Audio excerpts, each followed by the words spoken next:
we've been asked to bee sit a beehive for 3 weeks.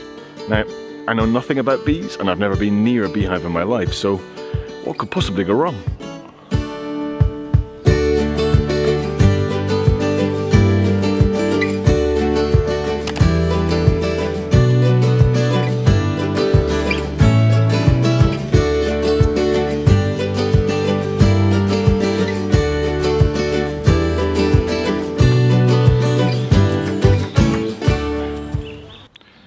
So a friend of ours works at a school nearby where they teach beekeeping, and he has an apiary there, which is a group of hives, and he wants to move one of the hives from one place in the school to another.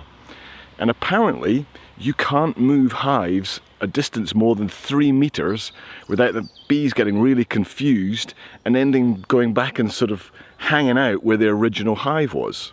So he says you can either move them less than 3 meters or you have to move them over 3 miles. So he gave us a call and said, can you look after them for a few weeks while we sort of do what we need to do where the apiary is, and then when we're ready, we'll bring the hive back.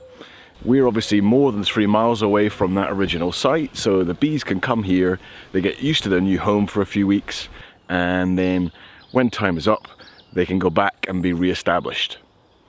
So really, it's about me looking after the hive and just checking them every few days. He's asked me to feed them with a bit of sugar syrup in these first few days, just because the bees basically when they come to a new place, they're so busy working out their surroundings that they're not great at foraging nectar at that point, and so to support them, he said we need to give them some sugar syrup. I also need to check for varroa mite, which is something that can really cause catastrophic problems to hives. And basically it's mites that are in pretty much every hive, he says, but when you get lots of them, they can start to really affect the young bees. So it's something you need to watch out for. So he's shown me a technique and I'm basically just going to have a go at it right now. So the first job is to put on the bee suit. He's lent me a bee suit.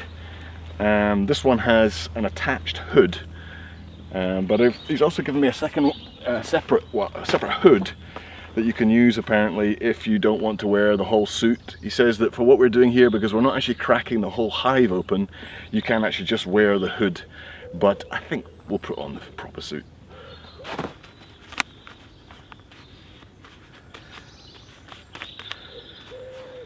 Okay, here goes. Wish me luck.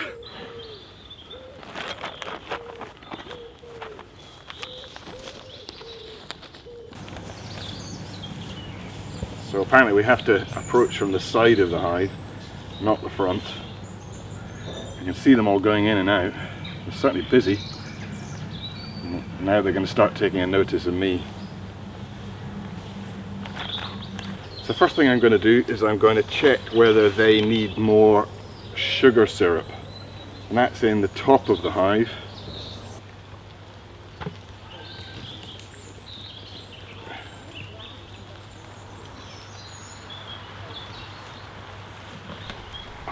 This is the feeding chamber.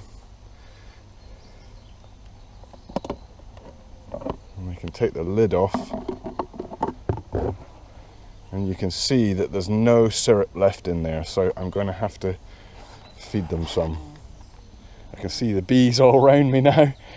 They're going, hang on, what are you doing?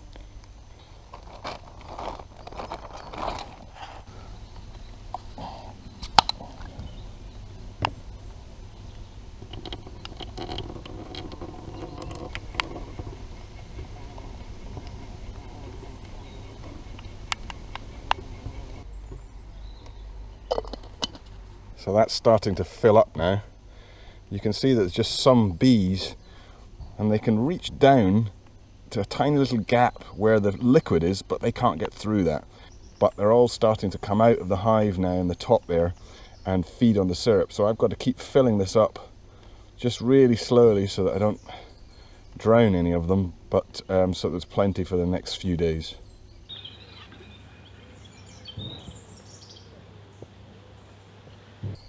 So you can see that feeding sort of chamber is now almost full. It's not full enough that it can get into the hive, and that means that there's plenty of sugar syrup for them.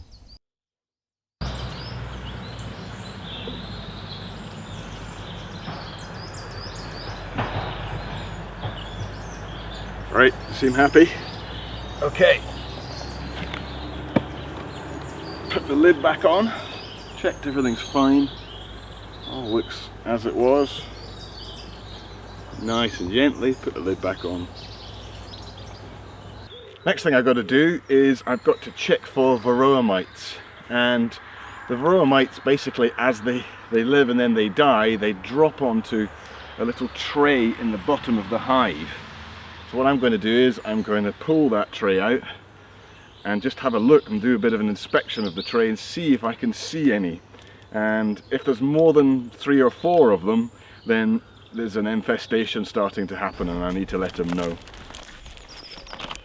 So I've got to look for mites on this tray and try and work out how many are falling onto the ground. The thing is, with an untrained eye like mine, it's pretty hard to see them.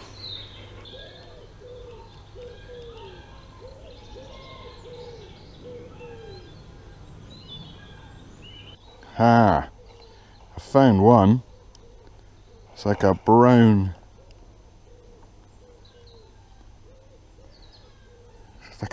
little mite that's just got legs and moving around. So that's definitely one.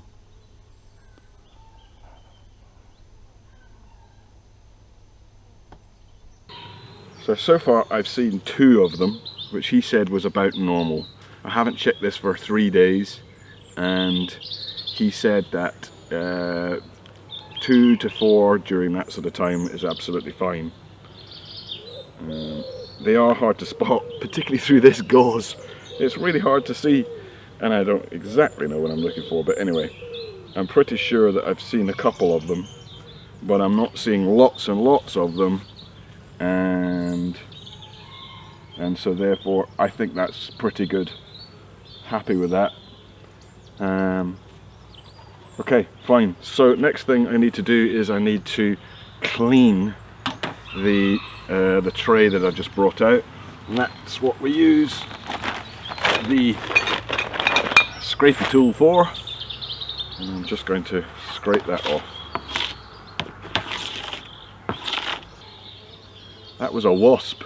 It's interesting how wasps are trying to get into this hive as well, because they know that there's honey in there, a bit of honey, and there's also obviously lots of sugar syrup, and they will get expelled by the bees because of the little entranceway that they have, which is easy for them to guard because it's got tiny little holes in it. But if a wasp does get in, it can be real problems apparently. Anyway, I'm just going to chuck that away.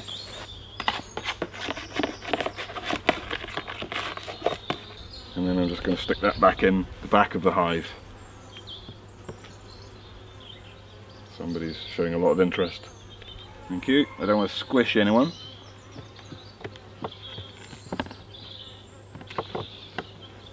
There we go.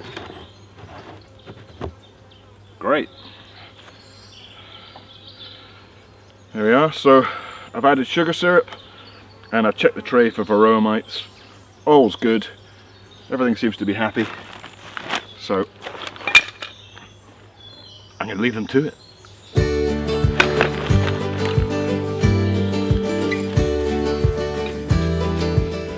Okay, we're done. It's been amazing being up close to a beehive like this. They're all flying all around me. It's amazing. They don't seem in the slightest bit interested. They're not bothered. They obviously don't see me as a threat. And it's been a treat. I really look forward to getting more into beekeeping in the future. Very cool.